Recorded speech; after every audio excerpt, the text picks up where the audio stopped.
This is the Radio 1 Business News Update, brought to you by ANZ Royal. In local business news, commercial banks saw strong growth in housing loans last year, despite a slowdown in the real estate sector. AC Lida, one of the kingdom's leading banks, saw housing loans grow by about 18.8% to about $211.3 million last year, up from about $177.8 million in 2015. CIMB's housing loans rose about 30% to about $91 million in 2016 compared with 2015.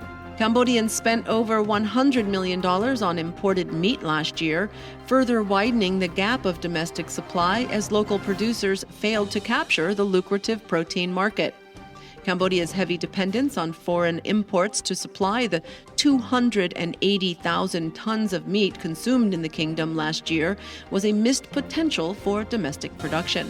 Domestic supply of buffalo was 520,000 heads last year, a 6% decrease compared to 2015.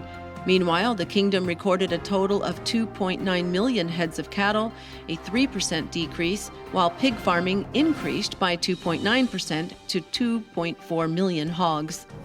However, despite having sufficient stock to cover domestic demand for meat consumption, only 1.3 million livestock were butchered last year, with a large share of the demand satisfied instead by imports. In regional business news, Singapore's manufacturing output in January rose 2.2% from a year ago on the back of strong growth in the precision engineering and electronics clusters. In international business news, Wall Street ended in mixed territory last week, but the blue chip Dow hit a 10th consecutive all-time high, breaking a 30-year record.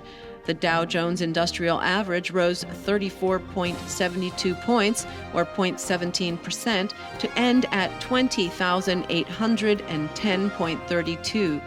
It was also the first time since 2013 the index had closed higher on 10 consecutive days. This has been the Radio 1 Business News Update, brought to you by ANZ Royal.